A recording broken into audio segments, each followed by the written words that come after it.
નમસ્કાર, સ્વાગત છે આપ સૌનું લોકમંચના કાર્યક્રમમાં. આપની સાથે હું છું શિવાની. કહેવાય છે કે કોઈ પણ દેશ ત્યારે જ મજબૂતાઈથી ઊભો રહે છે કે જ્યાં તેનું એજ્યુકેશન, ત્યાંના જે ભવિષ્ય, દેશનું ભવિષ્ય એટલે કે યુવા પેઢી જે છે તે મજબૂતાઈથી ઊભો હોય, તેનું જે શિક્ષણ છે તે વ્યવસ્થિત રીતે થતું હોય. પરંતુ આ દેશની વાત કરવામાં આવે કે જે દેશમાં આપણે એજ્યુકેશન સિસ્ટમ ઉપર જ અહીંયા સવાલ ઊભા થઈ રહ્યા છે, તો એજ્યુકેશન સિસ્ટમ ઉપર સવાલો ત્યારે ઊભા થાય છે કારણ કે વારંવાર વિદ્યાર્થીઓને પરીક્ષા ફરીથી આપવાનો વારો આવે છે. હવે પરીક્ષા ફરીથી વારો આપવાનો કેમ આવે છે? કારણ કે જે પેપર લીકની ઘટનાઓ ભૂતકાળમાં બની હતી તે જ ફરી વખત બની હતી અને આ પરીક્ષા નીટની પરીક્ષાની વાત કરી રહ્યા છે, જે 2026નું નીટ યુજી પરીક્ષા 2026 જે 3 મેના રોજ યોજાઈ હતી. હવે આજે એનટીએ દ્વારા એવું જાહેર કરે છે કે આ પરીક્ષા રદ કરે છે. રદ શા માટે? કે હવે એનટીએને ખ્યાલ આવે છે કે આ પરીક્ષાનું પેપર જે છે તે લીક થયું હતું અને એમાં ગેરરીતિ થઈ, એટલે પરીક્ષા હવે ફરીથી વિદ્યાર્થીઓને આપવી પડશે. કેવું સરળ લાગે નહીં એનટીએને કહેવા માટે કે હવે પરીક્ષા ફરીથી શરૂ થશે અને પરીક્ષા ફરીથી યોજાશે, વિદ્યાર્થીઓએ ફરીવાર પરીક્ષા આપવી પડશે. પરંતુ એ વિદ્યાર્થીઓનું શું કે જેમણે આટલા વર્ષ મહેનત કરી અને આ વર્ષ મહેનત કરીને તેમણે નીટની પરીક્ષા આપી. કેટલાય વિદ્યાર્થીઓના સપના જોડાયેલા છે અને ના માત્ર વિદ્યાર્થીઓ, વાલીઓના સપના જોડાયેલા છે, શિક્ષકોના સપના જોડાયેલા છે કે મારો વિદ્યાર્થી, મારું બાળક હવે જે પરીક્ષા આપીને હવે આગળ જશે, મેડિકલ કોલેજમાં ભણશે. એટલે નીટની પરીક્ષામાં ફક્ત એક જ વખત નથી થયું, અગાઉ પણ 4 એવી નીટની પરીક્ષા 2016, 2021, 2024 ને હવે 2026 સતત જ્યારે આ પ્રકારની નીટની પરીક્ષામાં ગેરરીતિ થતી હોય, પેપરમાં ગોટાળા થતા હોય, પેપર લીક થતી હોય, ત્યારે એજ્યુકેશન સિસ્ટમ ઉપર સવાલ ઊભો થાય છે. એ એનટીએ ઉપર સવાલ ઊભો થાય છે કે જેને ઉપર આ કાર્યવાહીનું જેના ઉપર તમામ જે નિરીક્ષણ રાખવાની જવાબદારી હોય છે, ક્યાં ગઈ તેમની જવાબદારી? તેમની જવાબદારી એ જ હોય છે કે પેપર લીકની ઘટનાઓ ના ઘટે. પેપર લીકનો કાયદો હોવા છતાં પણ જો આ પ્રકારની ઘટનાઓ ઘટતી હોય તો સવાલ ઊભો થાય છે એજ્યુકેશન સિસ્ટમ ઉપર, સવાલ ઊભો થાય છે એનટીએ પર, એટલે કે નેશનલ ટેસ્ટિંગ એજન્સી ઉપર, કે ક્યાં હતા અત્યાર સુધી. 3 મે પરીક્ષા યોજાઈ, 7 મે એનટીએને ખ્યાલ આવે છે કે આ પરીક્ષામાં ગેરરીતિ થઈ અને ત્યારબાદ તપાસના આદેશ અપાય છે અને સીબીઆઈને કેસ સોંપાય છે. પરંતુ આ વાત ફક્ત અહીંયા પૂરતી સીમિત નથી. 3 મેની પરીક્ષાની તારીખ હતી, એ પૂર્વે જ 1 મહિના પૂર્વે જ પેપર લીક થયું હોવાની જે સમાચારો મળી રહ્યા હતા તે સમાચાર ઉપર પૂરતું ધ્યાન ના આપવામાં આવ્યું. જો તે જ સમયે સમાચારો ઉપર પૂરતું ધ્યાન આપવામાં આવ્યું હોત તો આજે કદાચ આ રીનીટની પરીક્ષા યોજાતી ના હોત, રીનીટની તારીખો જાહેર ના કરવામાં આવતી હોત ને વિદ્યાર્થીઓને ફરીથી પરીક્ષા આપવાનો વારો ના આવતો હોત. જો કે શું છે સમગ્ર આ વિગતો અને જે આપણે વિગતો પણ આપણે જોઈ. હવે આના ઉપર વાલીઓ શું કહી રહ્યા છે, તેમના બાળકોની શું પરિસ્થિતિ છે, શિક્ષકો શું કહી રહ્યા છે કે વારંવાર જ્યારે નીટની પરીક્ષાનું પેપર લીક થાય છે ત્યારે વિદ્યાર્થીઓ પર તેની કેવી અસર પહોંચે છે, આ તમામ વિશે આજે આપણે વાત કરીશું. એજ્યુકેશન સિસ્ટમ ઉપર વાત કરીશું કે શા માટે સતત નિષ્ફળતા મળી રહી છે આપણને, આ બાબત ઉપર પેપર લીક કેમ નથી રોકી શકતા. આ બાબતે આપણી સાથે ચર્ચામાં જોડાયા છે ડોક્ટર વિશ્વાસ અમીન, એક જાગૃત વાલી તરીકે તેઓ જોડાયા છે. વિશ્વાસજી, સ્વાગત છે આપનું કાર્યક્રમમાં. સાથે પુલકિત ઓઝા, જેઓ શિક્ષણવિદ છે. પુલકિતજી, સ્વાગત છે કાર્યક્રમમાં. ડોક્ટર વસંત પટેલ કે જો સિનિયર ફિઝિશિયન છે. ડોક્ટર વસંતજી, સ્વાગત છે કાર્યક્રમમાં આપનું. સૌપ્રથમ પુલકિતજી, જ્યારે નીટ પરીક્ષાની વાત આવે કે જે તે આપણે પરીક્ષાની વાત કરી કે 2016 હોય, 2021 હોય, 2024 હોય ને હવે 2026, એ જ રિપીટ થિયરી અપનાવવામાં આવે છે કે પેપર લીક થાય છે અને ફરીથી પેપર ફરી આપવાની જવાબદારી જે છે તે વિદ્યાર્થીઓ પર આવી જતી હોય છે કે તેમને ફરીથી પરીક્ષા આપવી પડશે. હવે જ્યારે 3 મેના રોજ પરીક્ષા નીટની યોજાઈ, ત્યારબાદ અત્યારે જે એનટીએ દ્વારા કહેવામાં આવ્યું કે હવે પરીક્ષા ફરીથી આપવી પડશે કારણ કે પરીક્ષામાં ગેરરીતિ થઈ છે. શું કહેશો કે વારંવાર જ્યારે આવી રીતે ગેરરીતિની ઘટનાઓ બનતી હોય છે, પરીક્ષા પેપર લીક થતા હોય છે, ત્યારે? સૌપ્રથમ તો જીટીપીએલના લોકમંચ કાર્યક્રમ દ્વારા આજે પ્રશ્ન ઉપાડવામાં આવ્યો છે, ખરેખર વિદ્યાર્થી, વાલી અને શિક્ષકો અને સમાજ માટે ખૂબ જ અગત્યનો પ્રશ્ન છે. આપે જેમ જણાવ્યું એમ 2016થી લઈને 2026 સુધીના 10 વર્ષના ઇતિહાસમાં લગભગ 4 વાર આવા પેપર ફૂટવાનું જે મેડિકલ ફિલ્ડની અંદર ઘટનાઓ બની એ ખૂબ જ દુઃખદ ઘટના છે અને આવી ઘટનાઓનું પુનરાવર્તન થવું એ એનાથી વધારે દુઃખદ ઘટના છે. જી, સૌપ્રથમ આપને જણાવી દઉં કે એનટીએ નેશનલ ટેસ્ટિંગ એજન્સીની રચના એટલા માટે થઈ કારણ કે જે બધી એક્ઝામ, કોમ્પિટિટિવ એક્ઝામ થતી, JEE કે નીટ, એ સૌપ્રથમ CBSE દ્વારા લેવામાં આવતી. એનટીએ દ્વારા એટલા માટે લેવામાં આવી, ગવર્મેન્ટનો પર્પઝ એ હતો કે જેથી એ વખતે જે પેપર જે અત્યારે કેસ થઈ રહ્યા છે એવા કેસીસથી ફરિયાદો વધારે મળી અને એક ન્યુટ્રલ પેપર નીકળે ઓલ ઓવર ઇન્ડિયામાં એ એક પર્પઝ હતો. પણ ગવર્મેન્ટ મને એવું લાગે છે કે આ પરિસ્થિતિમાં પણ એ જે પર્પઝ માટે આ રચના થઈ એ 100% ફૂલફિલ થતી દેખાતી નથી. જ્યારે આપણે મેડિકલ સ્ટુડન્ટ્સની વાત કરીએ કે જે દેશનું ભવિષ્ય છે, દેશમાં સમાજમાં આજે પણ ડૉક્ટર્સની એટલી જ વેલ્યુ છે. સૌ પ્રથમ સ્થાને ડૉક્ટરની ગણના થાય છે. કોઈ પણ મોટો ઇન્ડસ્ટ્રીયાલિસ્ટ હોય, કોઈ પણ મોટો એન્જિનિયર હોય, કોઈ આઈઆઈટી પાસ આઉટ છે, છતાં પણ જે ડૉક્ટરની વેલ્યુ છે એ કદાચ કોઈ સ્થાન આજની તારીખે સમાજમાં લઈ નથી શક્યું. અને માટે જ આ બધી પરીક્ષાઓનું ખૂબ જ ગંભીરતાપૂર્વક અને સમજદારીપૂર્વક, સાવચેતીપૂર્વક જો લેવામાં આવે, જે દેશનું ભવિષ્ય બનાવી રહ્યા છે, તો ચોક્કસ આ બધા મુશ્કેલીઓનું નિરાકરણ આવી શકે. પણ તેમ છતાં પણ આવી ઘટનાઓ બને છે જે ચલાવી લેવાય નહીં અને સરકારે ગંભીરપણે આ દિશામાં ચોક્કસ વિચારવું જોઈએ. કારણ કે જે વિદ્યાર્થીઓએ પરીક્ષા આપી છે એને સડનલી એવું થાય કે હવે એક્ઝામ એમણે ફરીથી આપવાની છે, તો એના માનસિક લેવલનું શું?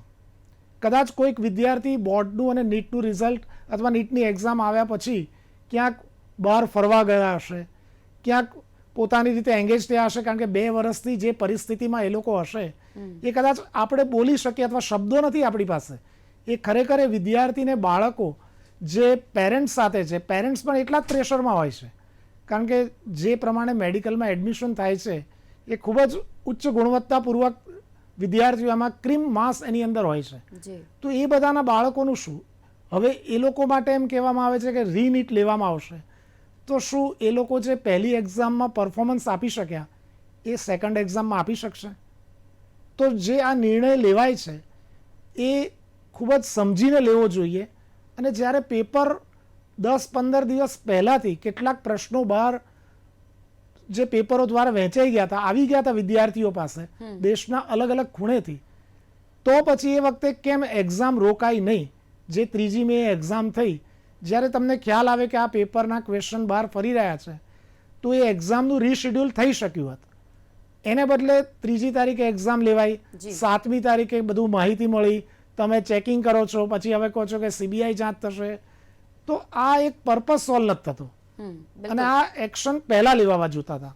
આવું મારું અંગતપણે માનવું છે. વિશ્વાસજી, જ્યારે નીટ પરીક્ષાની વાત કરી રહ્યા છે, જેમાં 22 લાખથી વધુ વિદ્યાર્થીઓએ પરીક્ષા આપી, આપનું પણ જે બાળક છે તેમણે પણ આ નીટની પરીક્ષા આપી, ત્યારે તેમને પણ અત્યારે આ જે સમસ્યા છે તેમાંથી પસાર થવાનો વારો આવી રહ્યો છે. આ નીટની ફરીથી પરીક્ષા જે ફરીથી તેમને આપવાનો વારો આવે છે, એક વાલી તરીકે આપની વેદના શું છે? એક વેદના તો અત્યારે ના જ કહી શકાય, કારણ કે એક ગુસ્સો છે તંત્ર તરફથી, એક ગુસ્સો છે, એક એજ્યુકેશન જે સિસ્ટમ આપણી છે તેના માટે એક ગુસ્સો વ્યક્ત કરી શકાય કે પોતાનું બાળક કે જે સતત મહેનત કરે છે, આપણી નજર હેઠળ બાળક મહેનત કરી રહ્યું છે, તેના સપના સેવી રહ્યું છે, અને એ જ બાળક જ્યારે આ પરીક્ષા આપે છે અને પરીક્ષા આપવાના સમયે તેને ફરીથી એવું ખ્યાલ આવે છે પરીક્ષા પૂર્ણ થયા બાદ કે તેને ફરીથી પરીક્ષા આપવી પડશે, શું કહેશો એક વાલી તરીકે? મારું તો એ જ કહેવું છે કે ઘોડા ગયા પછી તબેલાને તાળા મારવા માટે નીકળ્યા છે અને આગ લાગી ત્યારે આ લોકો કૂવો ખોદવા માટે નીકળે છે. જેવી રીતે પુલકિતભાઈએ જણાવ્યું કે 2015થી 2026માં 10 વર્ષમાં 4 વખત નીટનું પેપર લીક થયું, અલગ અલગ વર્ષોમાં થયું, તો એક વખત કોઈની ભૂલ થાય માફ કરે પ્રજા, 2 વખત કરે, પણ 4 વખત એટલે આ એક ષડયંત્ર છે જે બધાને ખબર છે, જેમાં કોઈકને લાભ થતો હશે. પરંતુ જે વિદ્યાર્થીઓએ 720 દિવસ સતત પરિશ્રમ કર્યો છે, 14 થી 16 કલાક વાંચેલું છે, એમના વાલીઓએ પેટે પાટા બાંધીને એ લોકોની ફી ભરેલી છે, આ કશું જ તંત્રને દેખાયું નહીં. અને હાઈટ ત્યાં આવે છે કે સીબીઆઈ તપાસની જાહેરાત કરે છે, ધેટ મીન્સ કે ખબર પડી છે કે ભાઈ આ પેપર લીક થયેલું છે, તો હવે તપાસ તેની કરવાની છે. અને જો તપાસ જ નથી થઈ અને આવનારા સમયમાં કહેવામાં આવશે કે આ બધું બરોબર છે, આમાં કોઈનો વાંક નથી, કોઈ પકડાવાનું નથી, તો જે છોકરાઓએ મહેનત કરેલી છે એના મોરલનો તમે વિચાર કરો. આમ કે છે કે યુવાધને ભારતની બહાર ન જવું જોઈએ, પરંતુ જો તમે જે પ્રકારની આ સિસ્ટમ એક ડેવલપ નથી કરી શકતા અને વિચારો છો કે યુવાધન ભારતમાં રહેશે, તો એ ખરેખર આ સત્તાધીશોની ફેલિયર છે. હું તો એમ કહેવા માંગુ છું કે વારંવાર આ વસ્તુ થઈ રહેલી છે, છતાં કોઈ એક એવો પાક્યો નથી કે જે આની નૈતિકતા સ્વીકારે છે કે આ એક્ઝામની ફેલિયર માટે હું જવાબદાર છું, હું રાજીનામું આપું છું. પુલકિતભાઈએ કીધું કે 4 વખત આ ફેલિયર થયેલા છે, તો 4 વખતમાં એક એવો માયનો લાલ નથી પાક્યો આ દેશમાં કે જે સત્તા ઉપર છે, જે આની જવાબદારી સ્વીકારે છે કે ના આ અમારી ફેલિયર છે, મારે આ પદ કરવું જોઈએ. એના કરતાં તો જે લોકલ લેવલ ઉપર દરેક કોલેજો અલગ અલગ એક્ઝામ લેતી હતી, એમ્સ અલગ એક્ઝામ લેતી હતી, જીપમેર અલગ એક્ઝામ લેતી હતી અને વિદ્યાર્થીઓ સારી કોલેજમાં સારા માર્ગે ભણી શકતા હતા. એ લોકલ બોડીની એટલી કેપેસિટી હતી કે એમના પેપર લીક નતા થતા. આ સત્તા માટે શરમજનક બાબત છે.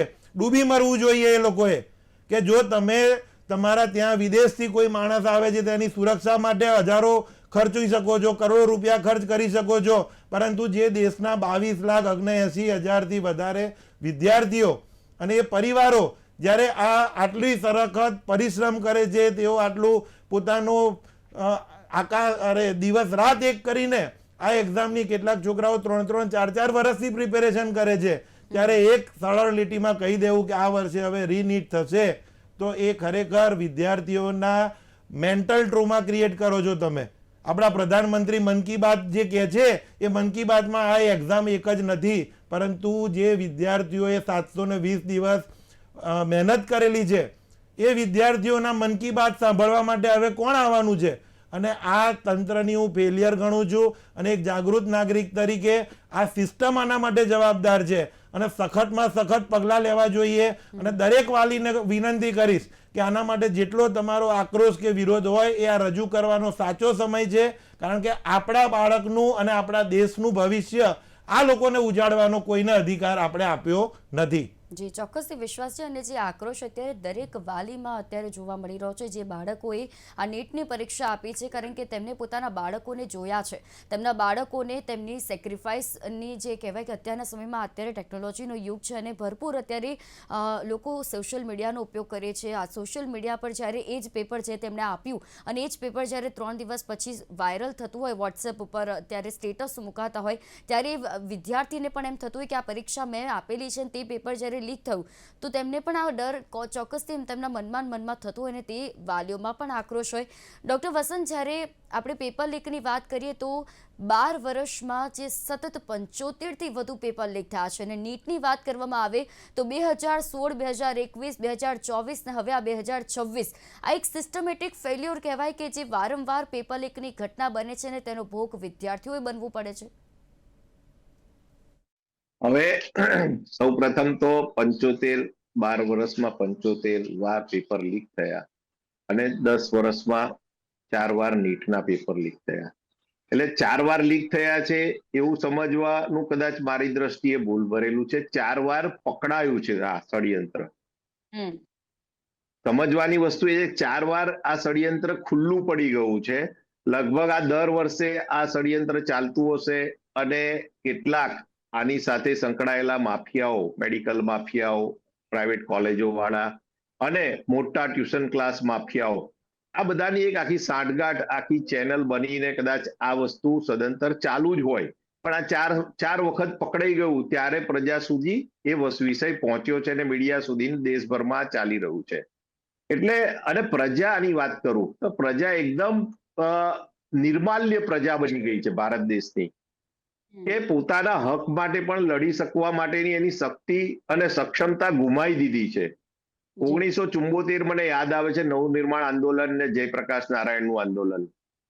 હવે આ યુવાન વિદ્યાર્થીઓ, બેરોજગાર અને વાલીઓ, આ 23 લાખ લોકોનો મેન્ટલ ટ્રોમા નથી, આ 23 લાખ પરિવારનો મેન્ટલ ટ્રોમા છે.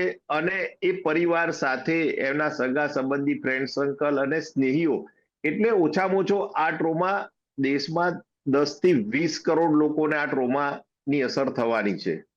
ત્યારે આ સમયે જો નરેન્દ્રભાઈ બહુ સંવેદનશીલ હોય, આપણા વડાપ્રધાન, તો એમણે એક પ્રેસ કોન્ફરન્સ કરવી જોઈએ આ વિષય પર. ખાસ પરીક્ષા પે ચર્ચા વાત કરવા આવી જતા હોય છે, મન કી બાત કરવા આવી જતા હોય. આ બધા એકદમ ફાલતુ વિષય છે, એનો કોઈ મતલબ નથી. તમારે ચર્ચા કરવી છે તો અત્યારે તમારી સંવેદના રજૂ કરો વિદ્યાર્થીઓ અને વાલીઓ સાથે કે ભાઈ ચલો હું પ્રેસ કોન્ફરન્સ કરું છું. અને સૌથી પ્રથમ તો ધર્મેન્દ્ર પ્રધાન અને નીટના જે ડાયરેક્ટર છે બંનેનું રાજીનામું લઈ લેવું જોઈએ. જો એ ના આપે તો પ્રજાએ આંદોલન કરીને બી એમનું રાજીનામું લઈ લેવું જોઈએ. કારણ કે આ સત્તા ભારતીય જનતા પાર્ટીની આપણે જોઈએ છીએ કેટલાય વર્ષોથી પોતાની જવાબદારી, નૈતિકતા અને એ બધું ગુમાવી બેઠેલી છે. હવે સત્તામાં ક્રિમિનલ લોકો બેઠા હોય, જેને કોઈ એજ્યુકેશનનો કોઈ કન્સેપ્ટ ના હોય, એ કોઈ કોલેજ કે સ્કૂલ કે ક્યાંય ભણ્યા જ ના હોય. હવે આવા લોકો જ્યારે સત્તામાં પ્રજા ઉપર રાજ કરતા હોય તો તમે આવા લોકો પાસે શું એક્સપેક્ટેશન રાખવાના? અને એજ્યુકેટેડ ઇલાઇટ ક્લાસ જ્યારે ભારતીય જનતા પાર્ટીને ખોબલે ખોબલે મત આપતા હોય છે. તમે ડોક્ટર સેલની વાત કરો તો ગુજરાતમાં આખા દેશનું સૌથી મોટું doctor cell Bharatiya Janata party સાથે જોડાયેલું છે, પણ ડોક્ટરોની કોઈ વાત સાંભળવામાં આવતી નથી. ત્યારે જો મુખ્યમંત્રી અને ડેપ્યુટી સીએમ અને ઘણા બધા મંત્રીઓ જુઓ આખા દેશમાં અને આપણા રાજ્યમાં પણ, તો એમનું ક્વોલિફિકેશન શું છે એ પ્રમાણે જ એમની આઈડિયોલોજી હોય અને એ પ્રમાણે જે રિએક્ટ કરવાના છે. એટલે આ ખૂબ જ ચિંતાનો વિષય છે. જ્યાં સુધી પ્રજા પોતાના અધિકારો માટે રોડ ઉપર નહીં આવે અને મોટા આંદોલન નહીં થાય ત્યાં સુધી આ પેપર ફૂટવાનું બંધ થવાનું નથી. ફૂટતા જશે દર વર્ષે. 4 વખત પકડાયા છે એટલે આપણે એવું ગણવાનું કે 4 વાર ફૂટ્યા. સાયલેન્ટલી કેટલાય લોકો આનો લાભ લઈ જતા હશે. એટલે હું સખત શબ્દોમાં આ ઘટના જે છે એને વખોડું છું. અને નરેન્દ્રભાઈ મોદી આપણા વડાપ્રધાન શ્રીએ પ્રેસ કોન્ફરન્સ કરવી જોઈએ. ભલે અત્યાર સુધી એમણે એક પણ પ્રેસ કોન્ફરન્સ નથી કરી, પણ આ યુવાન વિદ્યાર્થીઓને જ્યારે પરીક્ષા પે ચર્ચા અને સ્ટ્રેસ મેનેજમેન્ટ આવું બધું શીખવાડવા આવતા હોય છે ત્યારે એમણે પ્રેસ કોન્ફરન્સ કરવી જોઈએ. આ વિષય પર તો ખાસ કરવી જોઈએ એવો મારો આગ્રહ છે. અને એક અપીલ પણ છે વડાપ્રધાનને કે તમે રાજીનામા લઈ લો ડાયરેક્ટર, એનટીએ અને શિક્ષણ પ્રધાનના. એ બંનેના રાજીનામા પહેલા લઈ જ લેવા જોઈએ. ના આપે તો જબરજસ્તી પ્રજાએ પણ હલ્લાબોલ કરીને આ બંનેના રાજીનામા લેવડાવવા જોઈએ. વસંતભાઈ, હું તમારી વાતને 100% એગ્રી કરું છું કે જ્યાં સુધી શિક્ષણમાં આ લોકો વ્યાપારીકરણ લાયા છે અને મોટી મોટી મેડિકલની સીટો વધારવાની જે ગુલબાંગો ફેંકવામાં આવે છે, એ ફેંકોલોજીને આપણે કહેવું પડે કે ભાઈ સરકારી મેડિકલ સીટોની સંખ્યા તમે કેટલી વધારી અત્યાર સુધીમાં? જે સીટો વધારેલી છે જે તે પોલિટિકલ માણસોના સગાવાલાની મેડિકલ કોલેજોને પરવાનગી આપીને એની પબ્લિક પ્રાઇવેટ પાર્ટનરશિપ કરીને મેડિકલ સીટો વધારીને ગૌરવ લેવામાં આવે કે મારા ગામડે ગામડે મેડિકલ કોલેજો થઈ ગયેલી છે. પરંતુ આ બધી એક્ઝામોમાં જે આ ગેરરીતિ આચરવામાં આવે છે, જે મેડિકલનો કટ ઓફ નીચે લઈ જવામાં આવે છે, જેને સ્તર નથી એવા માણસને આગળ લઈ જવા માટે આ પેપરો લીક કરવામાં આવે છે, તો આ સાજિશમાંથી હવે બહાર આવવું જોઈએ, નહીતર ભારતનું યુવાધન ભારત છોડીને બહાર જતું રહેશે. જી વસંતજી, એક મિનિટ હું આપને રોકું છું. ગુજરાત એક એવું રાજ્ય છે કે પ્રજાના ટેક્સના પૈસા, સરકારની જમીન, એમાં જીમર્સ જેવી સોસાયટી બનાવે છે નરેન્દ્રભાઈ, અને સરકારી કોલેજો, સરકારી જમીન ટેક્સના પૈસાથી, અને એમાં 7-7 લાખ રૂપિયા 3 લાખ રૂપિયા ફી ઉઘરાવે છે. સાહેબ, આનાથી ખરાબ પરિસ્થિતિ કયા રાજ્યની હોઈ શકે? કરી નાખ્યું છે Vasantbhai. I am 100% agree with you. 2010માં નરેન્દ્રભાઈ મોદી એવું કહેલું કે પ્રાઇવેટ મેડિકલ કોલેજોમાં 50% સીટો સરકારી ફીના ધોરણે ભરવામાં આવશે. તો મારે આપના માધ્યમથી પૂછવું છે કે આપ તમે જુમલાબાજી જ કરી હતી 15 લાખ જેવી, કે હકીકતમાં વાત હતી આજે 26 છે, હજી સુધી તમારા કોઈ એક વચનનું ઇમ્પ્લિમેન્ટેશન નથી થયું?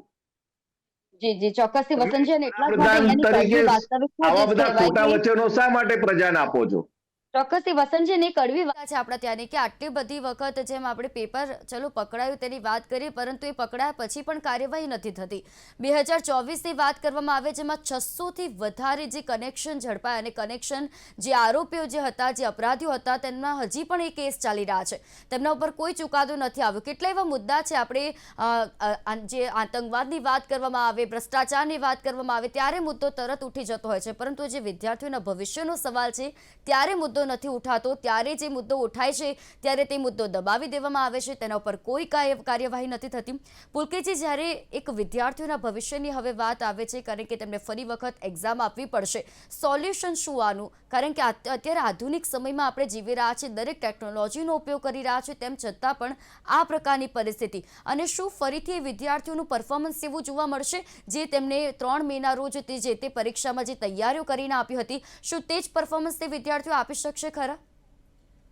સૌપ્રથમ તો આપે જે સોલ્યુશનની વાત કરી એના ઉપર જઈએ તો NTA દ્વારા જે એક્ઝામ JEE પણ લેવાય છે, જી, તો આપ જાણો છો કે ઓનલાઈન એક્ઝામ હોય છે.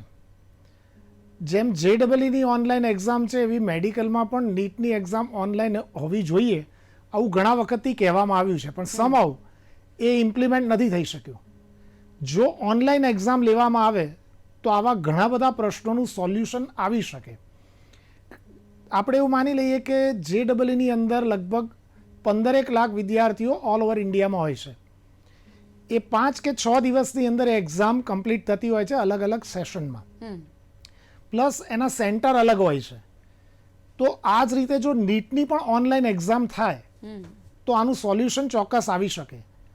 અને જે NTA દ્વારા જાહેરાત થઈ કે CBI જાંચ થશે, તો જો આપણે રામ મંદિર અથવા એવા ઘણા બધા ઇસ્યુ છે કે જે રોજ સુપ્રીમ કોર્ટમાં હિયરિંગ થવાથી ચાલી ગયા, તો આનું પણ જો રોજ હિયરિંગ થઈ જાય તો આનું સોલ્યુશન ઝડપથી આવે અને વિદ્યાર્થીઓને પણ ક્લેરિટી મળે, પેરેન્ટ્સને પણ ક્લેરિટી મળે અને એ પ્રમાણે એમની મહેનત. બાકી એક વસ્તુ બહુ નક્કી છે કે પહેલી એક્ઝામમાં જેટલા માર્ક્સ આવ્યા હશે એ જ પ્રમાણેની એક્ઝામમાં હવે માર્ક આવશે એવું માનવાને કોઈ કારણ નથી. કારણ કે આ બધું થાય એટલે વિદ્યાર્થીઓ પોતે આત્મવિશ્વાસ જે પોતાનો જે તે પરીક્ષામાં લાવ્યા હતા તે આ પરીક્ષામાં તે નહીં લાવી શકે, કારણ કે તે વિદ્યાર્થીઓને પણ હવે ખ્યાલ આવી ગયો છે કે તેમની મહેનતનું જો ફળ આ રીતે જ તેમને મળવાનું હોય તો તેમને મહેનત કરવાની પણ જરૂર નથી.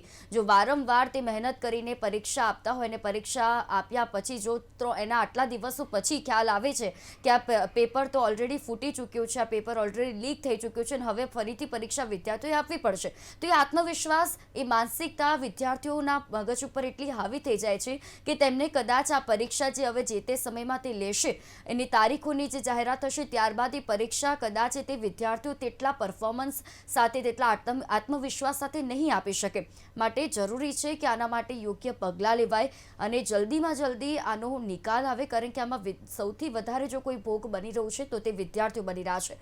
આપ ત્રણે અમારી સાથે આ વિશેષ ચર્ચામાં જોડાયા તે બદલ આપ ત્રણેયનો આભાર. તો જે રીતે લોકમંચમાં જે વાત હતી વિદ્યાર્થીઓના ભવિષ્યની, વારંવાર જ્યારે વિદ્યાર્થીઓના ભવિષ્ય સાથે ચેડા થાય છે ત્યારે વાલી, શિક્ષક કે પછી જે તે આપણે જાગૃત નાગરિક હોય તેમને પણ અત્યારે એ જ ચિંતા થતી હોય છે કે તેમનું બાળક, તેમનો વિદ્યાર્થી હવે શું કરશે. પરંતુ જો આ ચિંતા ત્યાં એજ્યુકેશન ડિપાર્ટમેન્ટવાળાઓને જો થતી હોત, જે સિસ્ટમને થતી હોત, તો કદાચ આ પરિસ્થિતિ વેઠવાનો વારો આ તારીખમાં વિદ્યાર્થીને ના આવતો હોત. વારંવાર જ્યારે આ પ્રકારની ઘટનાઓ સામે આવતી હોય છે, પેપર લીકની ઘટનાઓ, 12 વર્ષમાં 75 પરીક્ષાઓના પેપર લીક થયા છે. આ એક નાનો આંકડો નથી, આ એક મોટો આંકડો છે જેના ઉપર ચિંતા કરવાની જરૂર છે. NTAની રચના એટલા જ માટે થઈ કે આ પેપર લીકની ઘટનાઓ રોકી શકાય, પરંતુ તેમ છતાં પણ જો તેમની નિષ્ફળતા સામે આવી રહી છે તો તેમના ઉપર પગલાં ભરવા જોઈએ. શા માટે આપણું એજ્યુકેશન સિસ્ટમ આટલી હદ સુધી આવી ગયું છે કે વારંવાર વિદ્યાર્થીઓએ ફરીથી મહેનત કરીને પરીક્ષા આપવી પડે? માટે વિચારવાની જરૂર છે, પગલાં લેવાની જરૂર છે અને જે કાયદાઓ જે લાવવામાં આવે છે આ કાયદા ઉપર કડક અમલવારી જો થાય તો આવી પ્રકારની ઘટનાઓ આગળ ના ઘટે. લોકમંચના કાર્યક્રમમાં હાલ બસ આટલો જ. ફરી મળીશું અમે નવા વિષયની સાથે. ત્યાં સુધી નમસ્કાર.